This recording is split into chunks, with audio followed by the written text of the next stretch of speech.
بسم اللہ الرحمن الرحیم۔ السلام علیکم ورحمۃ اللہ وبرکاتہ۔ جی ناظرین، آسان تجوید القرآن کلاسز میں پھر ایک بار آپ حضرات کا خیر مقدم ہے۔ تو جیسا کہ آپ حضرات جانتے ہیں کہ اس کورس کے اندر ہم نے مخارج کو شروع کیا ہوا ہے۔ تو پچھلے سبق کے اندر ہم نے 3 مخرج ایسے پڑھے تھے جن کا تعلق حلق یعنی گلے کے ساتھ تھا۔ تو آج زبان کے مخارج کو شروع کر رہے ہیں اور پڑھیں گے 3 ایسے مخارج جن میں زبان اوپر تالو کے ساتھ لگتی ہے۔ تو چلیے آج کا سبق شروع کرتے ہیں اور پڑھتے ہیں 3 ایسے مخارج جن میں زبان اوپر کے تالو کے ساتھ لگتی ہے اور اس سے نکلنے والے حروف بھی آپ کو بتلائیں گے۔ دیکھیں زبان کے مخارج میں سے پہلا مخرج اور ٹوٹل 17 مخارج میں سے مخرج نمبر 5 اور وہ ہے لہات۔ اب سوال پیدا ہوتا ہے کہ لہات کسے کہتے ہیں؟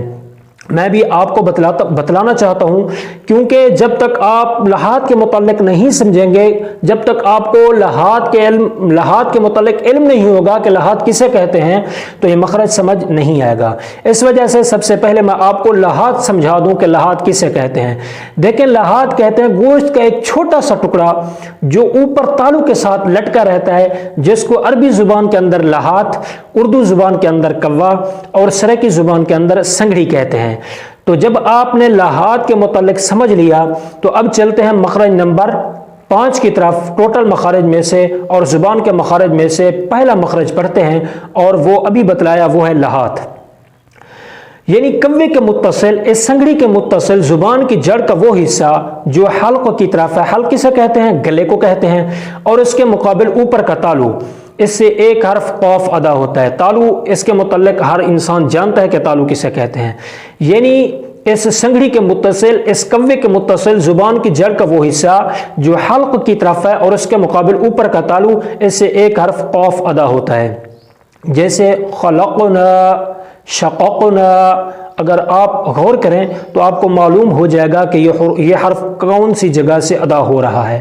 تو امید کی جاتی ہے زبان کے مخرج میں سے پہلا مخرج اور ٹوٹل مخارج میں سے 5واں مخرج آپ کو اچھی طرح سمجھ آ گیا ہوگا۔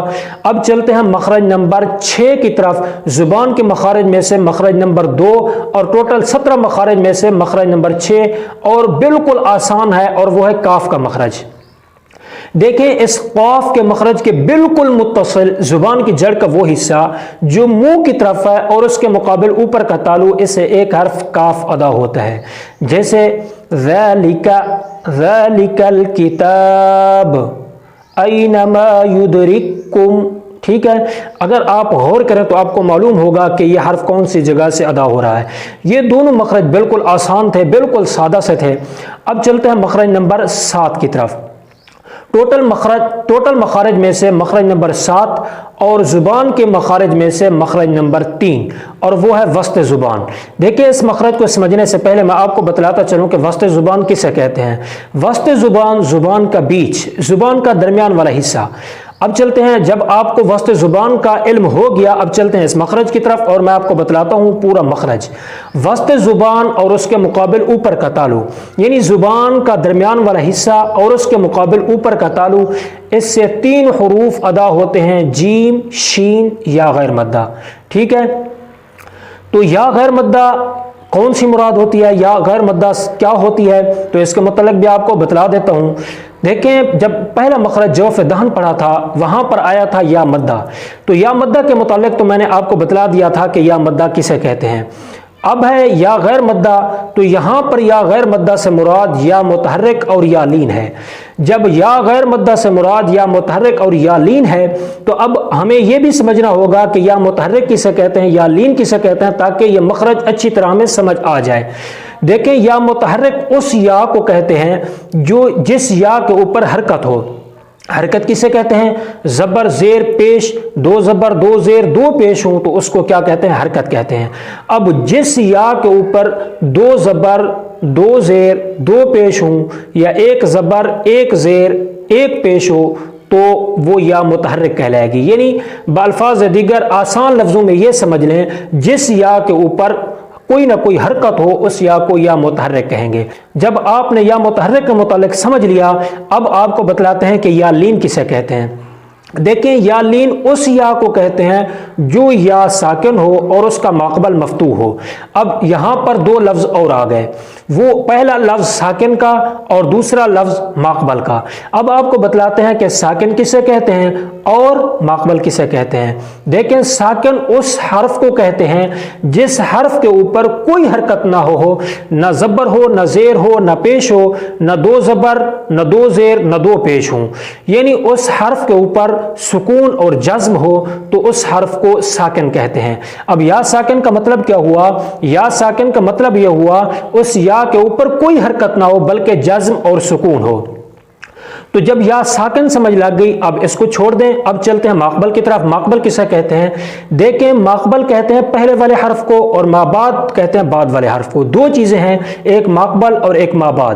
ماقبل پہلے والے حرف کو اور مابعد بعد والے حرف کو۔ جیسے مثال کے طور پر جیشن، یہاں پر پہلا حرف جیم ہے، دوسرا حرف یا ہے اور تیسرا حرف شین ہے، تو یہ یا لین کی مثال ہے۔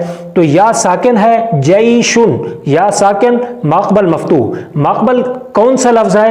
یعنی یا سے پہلے والا حرف جو جیم ہے، یہ یا سے پہلے آیا ہوا ہے، اس کو ماقبل کہیں گے، اور جو شین ہے یہ یا کے بعد آیا ہوا ہے، اس شین کو مابعد کہیں گے۔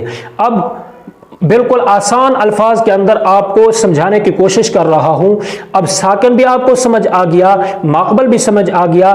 اب دوبارہ سمجھ لیں کہ یا لین کسے کہتے ہیں۔ دیکھیں جب یا ساکن ہو، ماقبل مفتوح ہو، مفتوح کسے کہتے ہیں؟ زبر کو کہتے ہیں، ٹھیک ہے۔